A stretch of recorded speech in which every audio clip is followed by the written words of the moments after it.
C'est un projet qui s'inscrit dans la continuité de ce qu'on fait depuis 10 ans. C'est-à-dire ces grosses collections sur les grandes zones de fracture de la société française, qu'on avait commencé avec les chroniques de la violence, puis avec École en France, puis la mise à mort du travail. On prend des gros secteurs qui, au début du XXIe siècle, nous semblent être les secteurs les plus problématiques et les zones d'observation des fractures de la société française. Et depuis très longtemps, on sait que le pôle jeunesse est quelque chose qui n'est pas vu, qui est souvent caricaturé. Donc on s'est dit, il est temps d'y aller, quoi. Il faut vraiment mettre l'accent sur cette jeunesse-là. On ne veut pas la voir en général, elle n'est pas broadcast, j'ai envie de dire, elle ne fait pas rêver, mais elle a beaucoup de choses à nous dire. Et c'était le but de se dire, il faut vraiment réussir à faire le portrait de ces jeunes, d'être au plus près de ce qu'ils sont eux. Dans le choix, après, au montage, il fallait que ça devienne un portrait emblématique et porte-parole d'une génération. Alors ces jeunes-là, comment font-ils pour passer à l'âge adulte ? Est-ce qu'ils arrivent seulement à imaginer leur futur ? Pour le savoir, nous nous sommes installés 1 an à Cergy-Pontoise, en banlieue parisienne. C'est la tradition de nos séries, il nous faut une unité de lieu. Donc on a choisi l'agglomération de Cergy-Pontoise, qui est la préfecture la plus jeune de France, et qui avait un gros avantage, c'est de disposer de tout chez elle. C'est-à-dire qu'il y a autant d'écoles d'excellence, il y a 7 grandes écoles, dont l'ESSEC. Voilà, donc on voit ceux qui vont devenir les prochains chefs. Il y a une grosse fac, qui est de très bonne qualité, à peu près 20 000 étudiants, donc un gros campus. Et puis il y a la plus grosse mission locale de France. C'est-à-dire plus de 4 500 jeunes qui sont inscrits pour essayer d'exister, quoi. Le but, c'était vraiment de pouvoir passer de la mission locale à l'université, en passant par tous les lieux où étaient censés passer les jeunes. Une fois que les portes étaient ouvertes, il fallait trouver des jeunes. Voilà. Donc, et c'est là que c'était finalement plus compliqué. Il y a quand même cette crainte de se dire, quand même, elle me demande d'être filmée pendant 1 an dans ma vie, dans mon intimité. Est-ce que je dois accepter ? Est-ce que je dois faire confiance ? Tu vois, une question. Je mets quoi ce soir ? Je t'ai dit la petite robe que je t'ai vue la dernière fois sur Sullivan avec. Moi j'aime bien celle-là. Mais je sais pas où j'ai mis mes collants. Tu mets ça avec des collants et des petites amies. Celle où tu m'as vu que j'étais belle dedans, que t'aimais bien. Ouais. Ouais, j'aime bien ça. Elle est Je belle, fais celle-là. au concert. Oh, celle-là, moi je te parle. J'aime bien celle-là aussi, je suis d'accord Ouais, avec vous êtes préfère d'accord, celle-là. je vais me les cahier, je le sens. Ouais. Tu mets Ça des va collants. faire bientôt 10 ans que je fais beaucoup de documentaires de société. Des projets qui m'ont amené à rester longtemps avec les personnes que j'ai filmées. Donc ça demande parfois un travail en amont long, parce qu'il faut être sans caméra, il faut se faire accepter, il faut, un peu comme en sociologie finalement, connaître son terrain et en faire partie. Et puis des fois, pas du tout. Il y a des moments comme ça où on va rencontrer des gens et ils vont faire ce cadeau-là d'accepter qu'on soit les biographes de leur vie, les biographes en images. C'est pour ça que je privilégie beaucoup le fait de travailler seul de plus en plus, ce qui peut paraître absurde parce que c'est parfois compliqué, mais je pense aussi que ça permet justement de rentrer dans ce rythme-là, qui est un rythme, qui est le rythme de la discussion, qui est le rythme de la rencontre. Alors que quand on arrive avec une équipe, on est plus dans le rythme d'un tournage, d'une fabrication d'images, c'est autre chose. Je sais que j'ai déçu mes parents, je sais pas comment vous dire ça. C'est... Il y a eu un gros travail pour les convaincre, qu'ils acceptent à un moment donné, voilà, eux aussi de lâcher prise. Et un gros travail finalement pour les libérer eux de ce qu'ils pensaient devoir faire pour passer à la télévision. Alors ça, c'était terrible. J'avais droit à tout.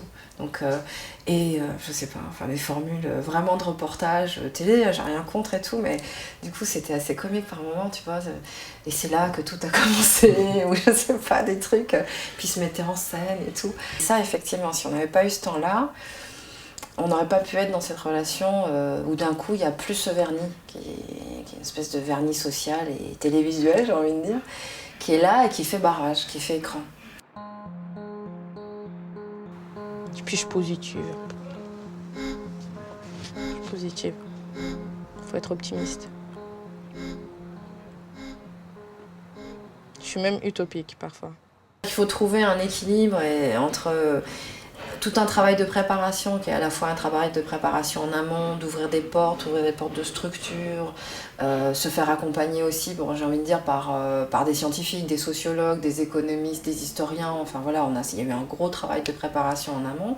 On sait où en est le questionnement sur les jeunes aujourd'hui, on a les chiffres en tête, on a les bouquins en tête, les sociologues en tête.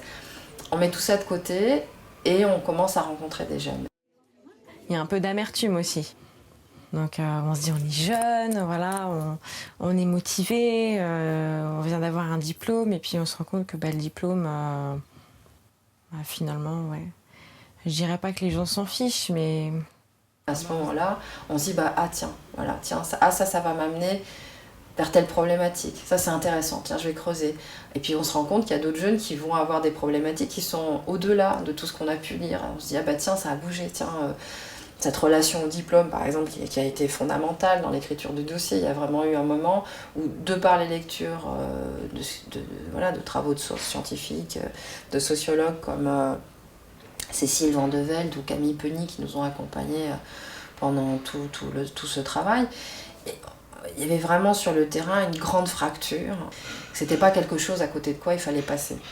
Donc après j'ai orienté mon travail vers des jeunes qui portaient ça. Et après, pour le porter, c'est pas juste que tu rencontres un jeune et tu dis dis donc, t'as pas le bac, enfin ça se passe pas comme ça.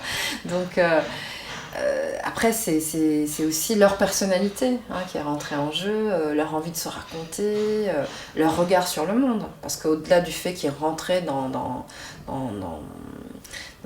finalement des archétypes sociologiques, des choses qui étaient là et on savait qu'il fallait les traiter, eux, le regard qu'ils avaient sur leur situation, ce qu'ils avaient à en dire, ce qu'ils avaient à dire du monde, là ça devenait intéressant. Donc c'est eux aussi qui nous ont amenés sur d'autres terrains. Est-ce que j'aurais beau faire des études, mais est-ce que plus tard j'aurai un boulot? Apparemment, on nous a dit que c'était un peu mort, qu'on était la génération des sacrifiés. Enfin, je sais pas, c'est ce qui se dit, ce sont les rumeurs qui courent. C'est aussi au documentaire de faire la preuve et la force, montrer qu'il a cette force-là, d'être dans une parole qui touche. Là, je pense à l'interview de Massira, cette jeune étudiante en droit, qui d'un coup, je suis toute seule avec elle, se retourne vers moi. J'espère qu'après, la société et tout ça, j'espère que ça va suivre. Sinon, mon rêve, il est un peu foutu. Moi, c'est vrai que même quand je le montais, ça m'a... Pourtant, je l'ai filmé. J'étais saisie parce qu'il y avait une vraie force dans ce regard-là. Enfin, c'est même une force d'un regard... Ça ramène, alors ça se veut pas prétentieux ce que je veux dire, mais à l'essence même de ce que c'est l'image, de vraiment regarder les autres en face, les regarder vraiment dans les yeux, de dire mais est-ce que tu vas m'écouter, quoi ? Est-ce que tu vas entendre ce que je dis là ?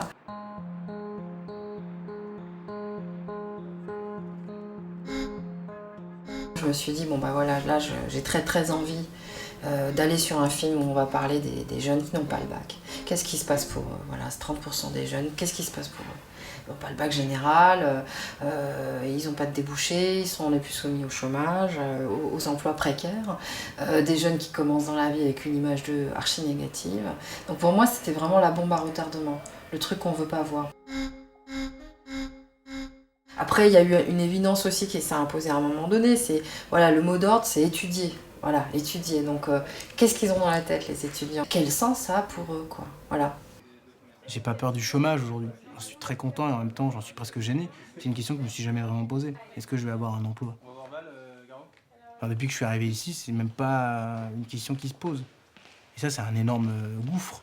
Entre est-ce que je vais avoir un emploi, nous, c'est plutôt combien je vais gagner. Et c'est là où on s'est rendu compte que d'un coup, la valeur travail, alors qu'on parle toujours de jeunes comme feignants, etc., la valeur travail elle était centrale.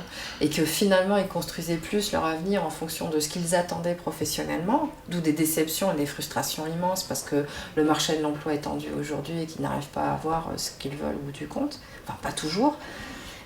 Donc, ils privilégiaient leur vie professionnelle à leur vie personnelle. Une vie privée, à la limite, ça passe au deuxième plan. Avoir quelqu'un où je m'en fous, honnêtement, c'est vraiment pas ma priorité. Mais c'est plus le côté professionnel. Parce que c'est ça, c'est ma profession qui définit qui je suis finalement. Enfin, dans ma tête, c'est comme ça. Ça, c'est des phrases qui, moi, me restent vraiment en mémoire parce que je me dis, ça, c'est des marqueurs générationnels. Là, vraiment, tu te dis, tiens, ils sont là-dedans. Donc ça, c'était intéressant d'aller les chercher sur ce terrain-là.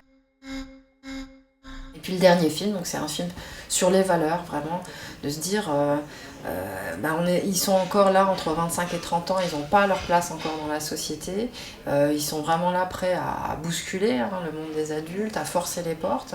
Ils ont quoi comme valeur en tête, quoi? C'est quoi leur stratégie, quoi? Qu'est-ce qu'ils ont là aujourd'hui justement pour les forcer, ces portes, et puis pour trouver leur place? Ils vont le construire comment, le monde de demain? Parce qu'ils y sont, quoi. Sur les 3 films, et moi c'est ce qui a fait qu'au bout du compte je les ai tous aimés, et vraiment c'est leur lucidité. C'est une lucidité, je pense, à laquelle moi je m'attendais pas et personne ne s'attendait. Parce qu'ils sont caricaturés effectivement en général, feignants, exigeants, voilà. Je pense qu'ils ont raison d'être exigeants, parce qu'il y a beaucoup de choses, il y a beaucoup de choses sur lesquelles on pourrait revenir.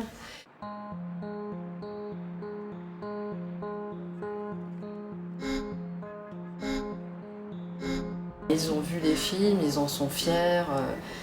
Il y a même des jeunes qui m'ont dit voilà, je pensais que j'étais tout seul à vivre ça et je me rends compte qu'on est une génération. Ça fait génération. Une génération, c'est avoir 20 ans à un moment et subir un fait historique qui va marquer toute sa vie. Là, aujourd'hui, nous, on l'affirme, cette génération, elle est marquée par le même trauma qui est l'année 2008, la crise Lehman Brothers, les subprimes, l'effondrement économique, la crise des dettes, tout ce qu'on vit de la Grèce, de l'Espagne, etc. Si on ne les entend pas, il y a quelque chose qui va nous péter à la figure dans 10, 20, 30 ans.